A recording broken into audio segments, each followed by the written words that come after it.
Գյուղի պատմության մեջ այսպես բան չէր եղել։ Ամբողջ տարվա ընթացքում 6 անգամ կարգուտ է տեղացել գյուղում, 6 անգամ։ Ահա որ ուժին կարգուտ։ Առաջինը մայիսի սկզբին շատ ուժեղ էր։ Երկրորդ եւ հաջորդ կարկտահարությունները վերջնականապես ոչնչացրել են Վրեժ Զոհրաբյանի Ծիրանի բերքը։ Արտենիի բնակչության մեծ մասն է զբաղվում այգեգործությամբ։ Չկա տնտեսություն, որը վնաս չի կրել բնական աղետներից։ Հիմի մեր հույսը կառավարությունն է, որոշել են ոչ փոխհատուցում տան։ Հիմի տեսնենք։ Մի հեկտարի տալիս են 300,000 դրամ։ Խոսքի օրինակ մի հեկտարից 10-ից 15 տոննա լավ ծիրան է մեզ ստանում։ Աջակցությունն է, բա ոնց։ Էլի գյուղացին գոնե գիտի, որ մի բան կստանա, դեմը գարուն է պասում հեսա։ Ծառերի հետը սկսվում է։ Մարդիկ սկսեն իրաց ծառերը էդել, բուժումներ անել։ Եկավ նախարարը համապատասխան մասնագետների հետ, Գևորգ Պապոյանը, Թալին համայնքի ղեկավար Տավրոս Սապեյանը եկան, շրջեցին բոլոր դաշտերում, տեսան վնասը եւ խոստացան փոխհատուցել։ Հիմա բարդություն առաջացավ, զանգում են բնակիչներին, ասում եմ եկեք կարկուտ եկել, պատկերացրեք այնքան մեծ էր վստահության պակասը, որ ասում են դե այդքան տարի եկել է ինչ են արել, որ հիմա ինչ անեն։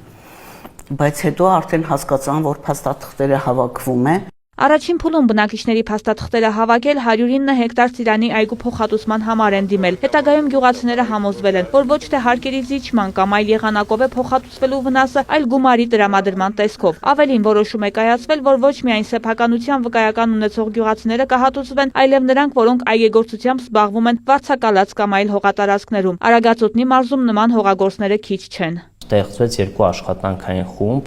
մեկը համայնքներում, իսկ մյուսը մարզային, այնուհետև այդ վնասները գնահատեցինք եւ ներկայացրեցինք կառավարությանը եւ ուրախություն մեզ կառավարությունը որոշում կայացրեց, որ վնասները կփոխհատուցվի։ Վնասները բավականին մեծ են եղել, ընդհանուր առմամբ 200 միլիոնից ավել վնաս է պատճառել կարկուտը, շահառուների քանակը մոտ 1716 շահառու է եղել եւ արդեն համապատասխան որոշումը կա կառավարության կողմից, որ փոխհատուցվելու այդ գումարները։ Բավականին լավ է աջակցությունը, գոնե, ասենք ճիշտ է, բնական աղետ է կարկուտը, բայց երբ ուշադրություն են դարձնում գյուղի մարդկանց, ոգևորող են, մարդիկ սկսում են աշխատել, որ կարողանան արդարացնել գյուղին նետված այս մարտահրավերները։ Փոխհատուցման չափն ու վնասները հաշվարկվել են ոչ միայն համայնքի ներկայացրած ցուցանիշների, այլև մարզպետի աշխատակազմի ուսումնասիրությունների հիման վրա։ Տրամաբանությունը վերցվել է մոտավորապես գինը փոխհատուցվի, որը որ տվյալ բնակիչը գոնե ծախսել է իր հողատարածքի վրա, այսինքն տրամաբանության մեջ է փոխհատուցումը տեղի ունենալու։ Բավականին բարձր թիվ է, որովհետև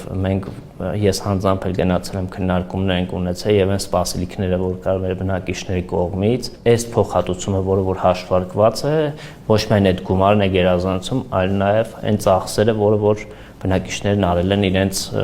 մշակաբույսերի վրա։ Կառավարության որոշմամբ հաստատվել է, թե 2024-25 թվականների կարկտի հետևանքով 80-ից 100% բերքի կորստի պարագայում 1 հեկտար հողատարածքի համար որքան է կազմելու փոխհատուցումը։ Նման փոխհատուցում չի եղել, հիմա այս որոշման մեջ նաև 24 թվականի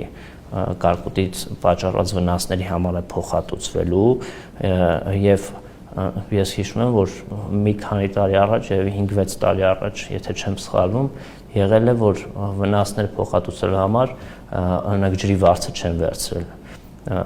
բայց որպես այդպիսին գումար տրամադրել, նման նախադեպը ես չեմ հիշում։ Իսկ ինչ վերաբերում է կարկտից պաշտպանվելու եղանակներին, ապա մարզպետի խոսքով հակակարկտային կայանների աշխատանքն արդյունավետ չէ, իսկ այգեգործության ծավալները մարզում այնքան շատ են, որ բոլորը կարկտապաշտպան ցանցերով ապահովել հնարավոր չէ։ Բացի դրանից, այս եղանակը արդյունավետ է նորատուն այգիների դեպքում։ Ըստ մարզպետի, խնդրի լուծման լավագույն տարբերակը գյուղատնտեսական ապահովագրությունն է։ Վարդուհի Արզումանյան, Սեյրան Անտոնյան, լուրեր։